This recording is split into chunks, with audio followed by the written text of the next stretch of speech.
Army versus Marines. What happens if America leaves Europe? Before we begin, a brief note. This analysis is not about advocating for withdrawal or arguing against it. It is about understanding the strategic consequences, good, bad, and unintended, of a world where America's military presence in Europe disappears. Explanation is not endorsement. It is clarity.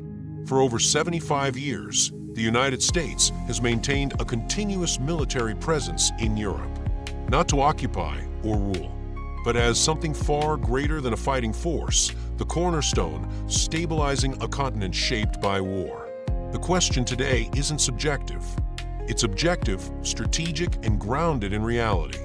The question is, what would actually happen if the world's most powerful military, the United States Army and Marine Corps, were no longer present in Europe? Let's break it down. The Army and Marines are more than forces on a map. They are a deterrent, the silent framework holding together a fragile peace. But what happens if that presence disappears? To understand the present, we have to be honest about the past. Europe's modern stability did not emerge naturally into peace after World War II. It was built carefully after two world wars that devastated the continent. When the fighting ended, Europe emerged shattered, economically exhausted, politically fragile, and strategically vulnerable. Britain and France were weakened. Germany was defeated and divided. The Soviet Union filled the vacuum in the East. Into that moment, the United States stepped in, not only through the Marshall Plan, also known as the European Recovery Program, but through the security, stability, and protection only America could provide.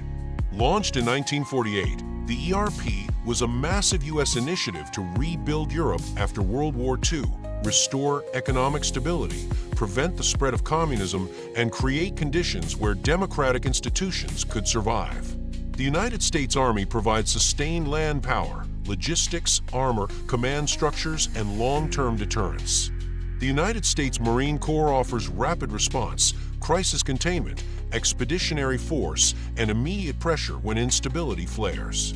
Together, they form a balance that discourages conflict before it begins. However, NATO was not originally created to fight wars inside Europe. It was created to prevent them. But it has shown signs of vulnerability and is beginning to wear down, strained by political disagreements and internal squabbling.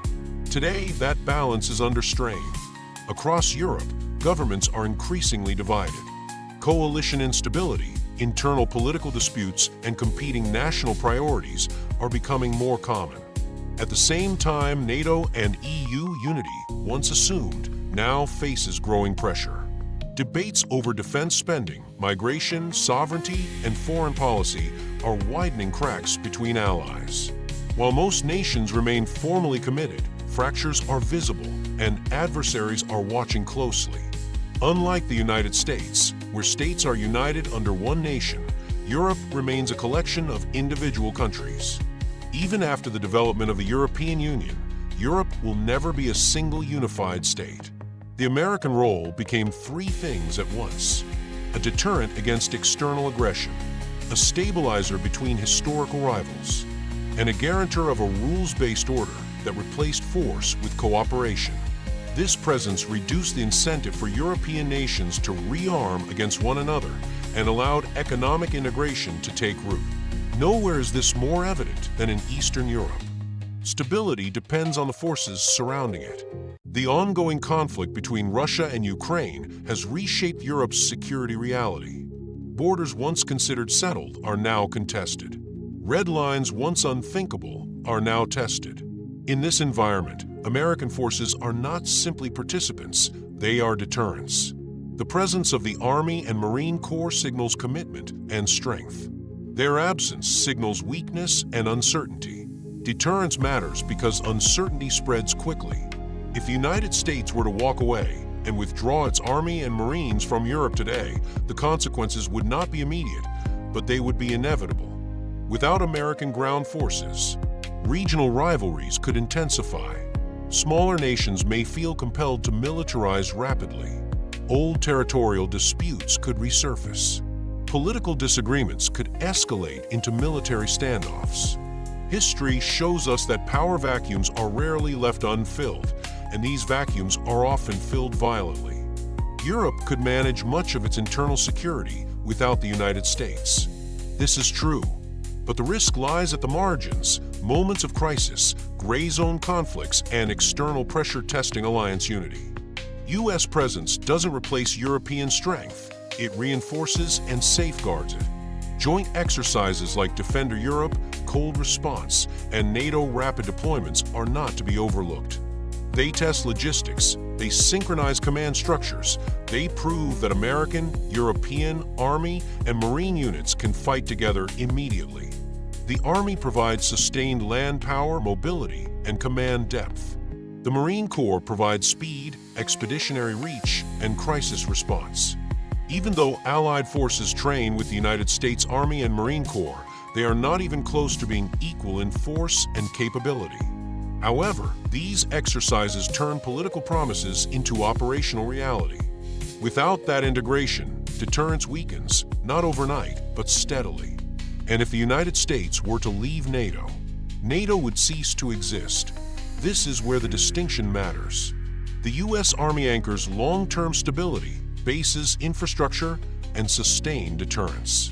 The Marine Corps provides speed, responding before conflicts spiral out of control. Remove one, and the system weakens. Remove both, and Europe faces a strategic shock it has not experienced in generations, and history begins to whisper again. This is not a call for endless war, nor is it an argument for domination. It is a recognition of reality. Peace in Europe has been preserved not by chance, but by presence, by commitment, by the quiet understanding that conflict would be met decisively. If the United States leaves now, the risk is not peace, it is fragmentation. And fragmentation has historically led Europe down a dangerous path. The question is not whether America can leave or not. It's not about fear. It's about realism.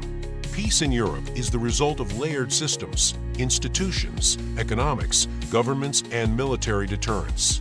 The question isn't whether Europe can stand on its own. It's whether now is the moment to test that assumption. Leave your comments below, and don't forget to like and subscribe for more military and political breakdowns. Thanks for watching.